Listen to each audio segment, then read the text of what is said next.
If you have said to yourself, I should write that, or if someone has said to you, you should write that, then I'm talking to you because you need to write. And that's why you're tuned in to Why Write.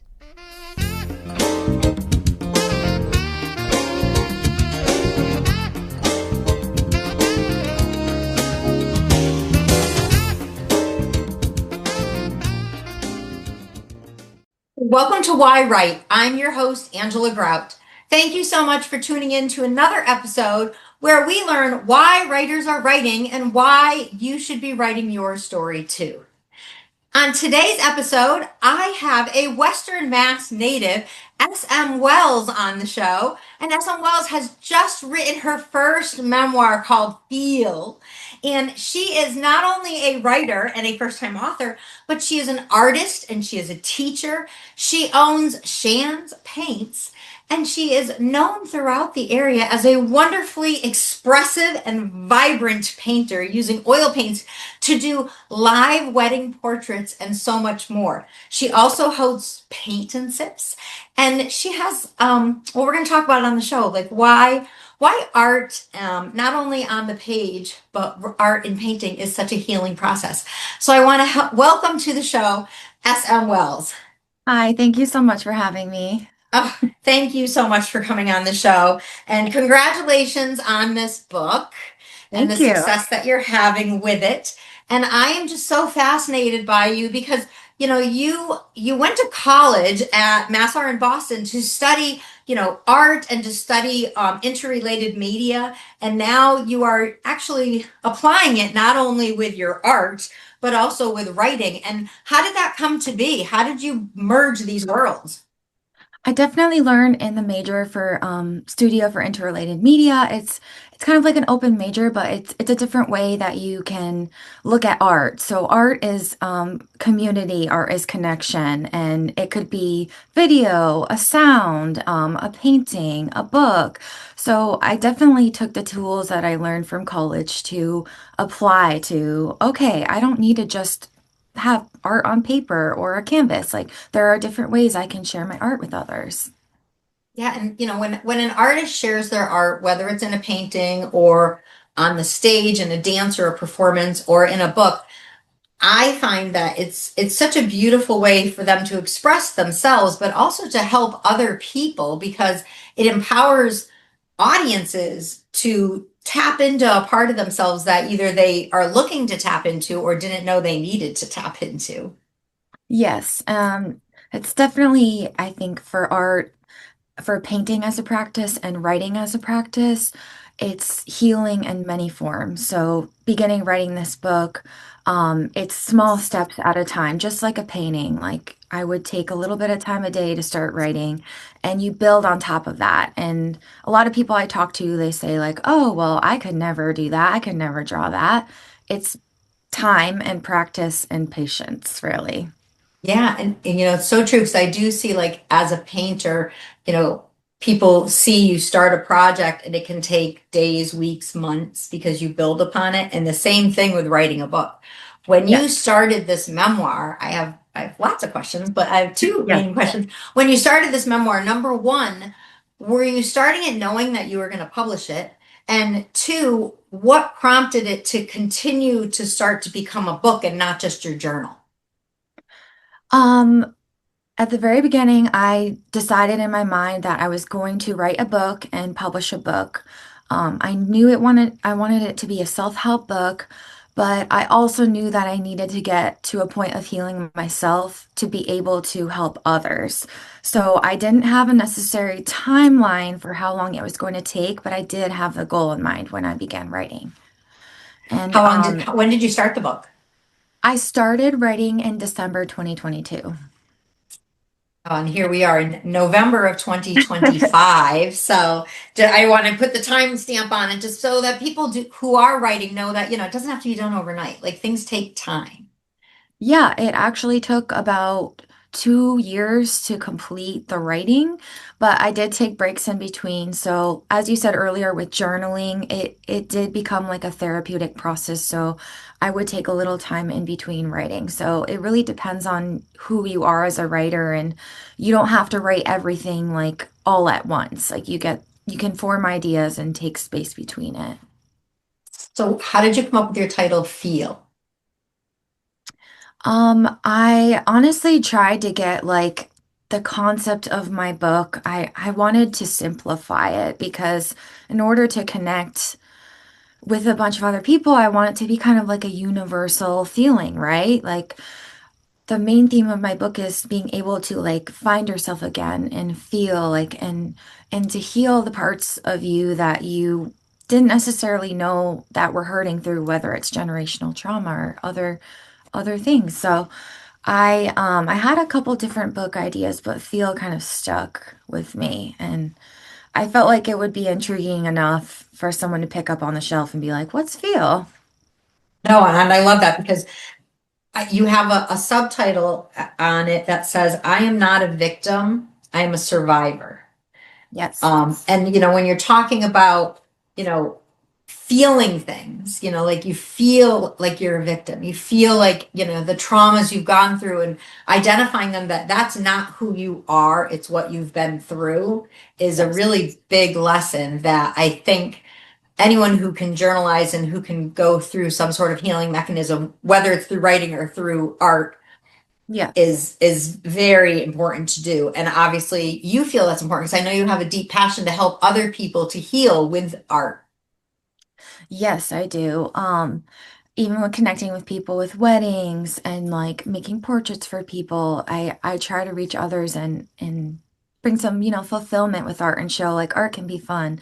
Um, Definitely. Yeah, and that is very cool. I've seen it like on, I want to say TikToks or something, where you have your live wedding artist, painting the portrait while the event is going on, which is just such a cool way to capture a moment. And, back in the, I'm going to say 17, 1800s, when we didn't have cameras, this is what Yeah. people did. So it's nice to see those things kind of coming back to nowadays so that it just makes people feel, I love this, Yeah. feel, the moment, feel the moment. It's not just, a passing portrait. Um, Yeah. so for writers who are out there who are looking to like figure out how to write their book, whether it be a memoir or not. I mean, when it's a memoir, it's very personal and it's a tough story to share, and we're going to get into that in a minute. But like Yeah. you have, your cover, the cover design. Can you talk a little bit about like how you got the artwork for it and how you were able to figure out how to actually publish this book? Yeah, so I had a friend who is a photographer, and I did a photo shoot on Women's Day. I think it was like a year and a half ago, and National Women's Day, and I was taking pictures in the studio with flowers and a whole bunch of bouquet of flowers, and it was really fun, and it felt like very empowering because I just hadn't had a photo shoot like that before, and I feel like it really stuck with me. And that's kind of where I got the concept for my book. I'm like, wow, that day felt so great. Like it felt like I was really catering to myself and my needs and like feeling super empowered as a woman. So that's kind of where the photo came from on the book cover. I did design the book cover through Photoshop, through many, many hours of design. So it took a long time to perfect it because I am definitely a perfectionist. Yeah. So you write the book and you type it up and you get it all edited, and of course we've gone through this with many authors. You actually know what you want it to look like. Who did you publish through? I published through KDP, through Amazon. Yeah, so So so you self-published it. Did you upload it yourself? And I think my biggest question is when I did my children's book, which isn't on the table here, but when I did my children's book and I had to upload the photos, the pixels were like, oh, it just made me so mad because they were just so yeah. muted and not clear. How did you get yours to be clear? I mean, I ended up going through a publisher to have it done because I just couldn't figure out how to upload that. But how were you able to go through KDP to get your pixels so perfect so that your cover is nice and clear and crisp and your book is? Well, after many, many attempts of trying and not getting the pixels right, I decided to go through Fiverr.com. It's a really great source for people looking for What's it free. called? Fiverr, Fiverr Okay. com. Yep. Okay. I I hired someone to help me format the book, and it was much less costly than like traditional publishing if you're looking for budget friendly. And he definitely helped me format everything just right and getting all the pictures like, high definition for Uh, publishing. Because it, so you were able to turn over the whole file to him and he formatted it all with the people at Fiverr?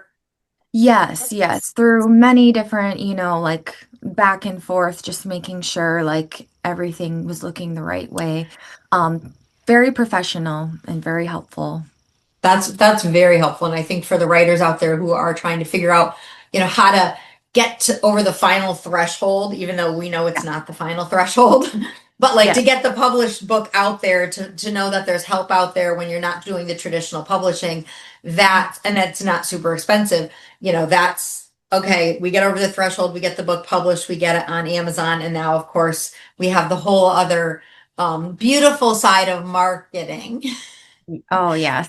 And how have you what have you done for marketing your book that you feel has, really helped you, and maybe even like something that you feel like didn't go as well as you thought? I think for marketing, it is definitely like a trial because it's my first experience going into any of this. But I knew, okay, if I can get this book published, if I can get it out, like holding it in your hand, like seeing it in print in Yeah, physical form is such a great feeling that you naturally want to get it out. You want people to see it and read it. So I went around the town of like West Hartford. I printed out flyers. I decided I'm going to make a book tour for myself for fall and get my book and pitch it to places. So I pitched it to a local bookshop and they actually didn't accept me at first. So my very first try it felt like it was a miss, but I didn't let that discourage me. I just good. kept asking. I'm like, okay, if they're not going to accept me, another one will. And Yep, eventually it led me to Barnes and Noble. I just walked in and I talked to the store owner and she was intrigued and that's how I got the first, the ball rolling with Feel. that's awesome. Yeah, I mean, and it is a matter of being your own advocate Yes. and putting yourself out there, which can be very hard because a lot of writers are introverted, so they don't want to take that step. I know for myself, when I started years ago, I mean, I owned a flower shop, so when you're saying you had this this Yeah. photo shoot with flowers, I'm like, yay, because flowers definitely make you feel. Flowers definitely have a language of their own. And I would do floral events, whether I was designing or usually showing people how to design, but have my books there and be able to talk about the books, and like being able to incorporate both of my worlds into the audience that is in front of me. And you definitely have that same opportunity with a studio you just opened, in, I believe it's in West Hartford, am I saying this right, where you're doing paint and Um, sips? yeah, so it's called Sip and Champagnes. I just launched in November. My studio is actually in Broadbrook, Connecticut, so it's like a Broadbrook. little in the between Connecticut and Mass. It's Yeah, right near a farm area.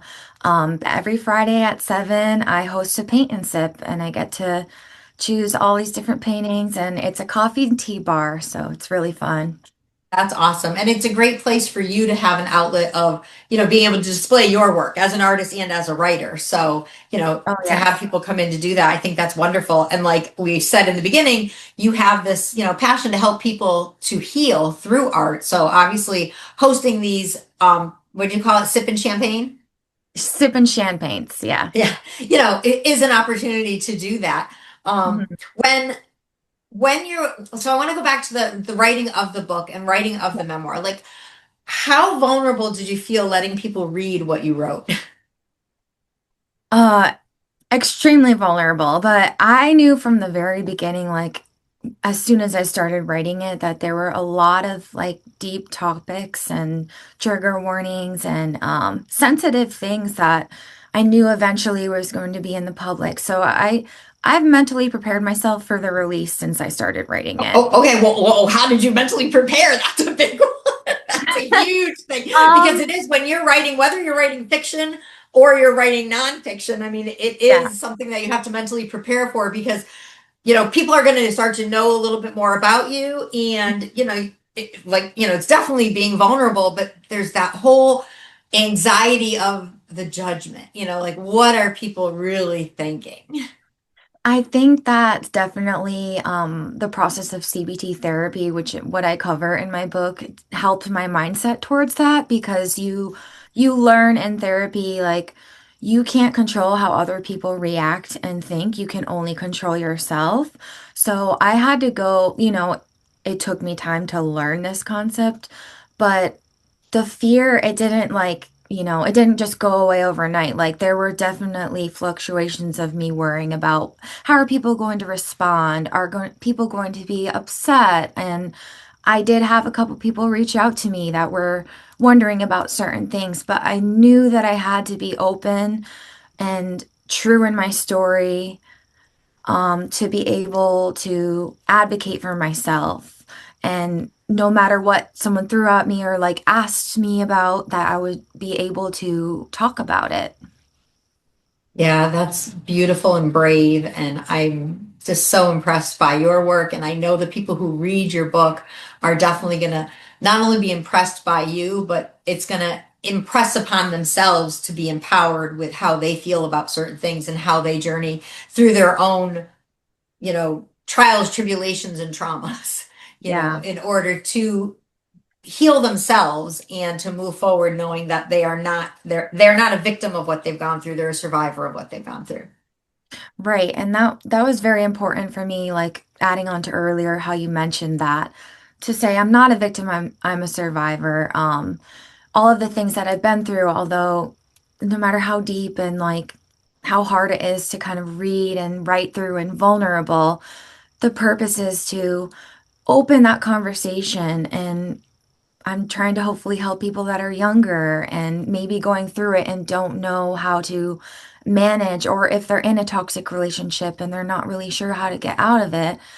I knew that the vulnerability, it would be worth me sharing to help someone else. So it didn't really matter at the end of the day how I felt about how other people were perceiving it, as long as I could help somebody and maybe help their healing journey and not have to, hurt through it or feel like a victim. I think through all this you're going to end up becoming a therapist too.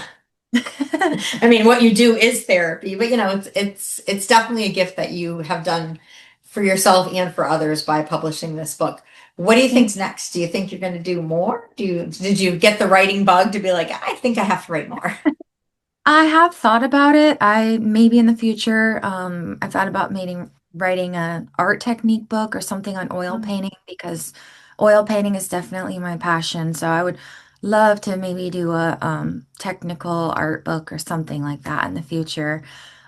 Maybe not as in depth because I do feel like Theo covered a lot of things that I wanted to already speak on. So Kind of a little bit of an autobiography in a way. yeah, yeah, Nice. exactly. Nice. I love that. Well, I really appreciate you joining us today. And I want people to not only go buy your book, everybody go buy your book, and she's going to tell us where we can do I that, have but it right also to here. see your artwork. So, can you tell us where they can get your book, where they can get more information about you, about your art studio, and see and even purchase your art too?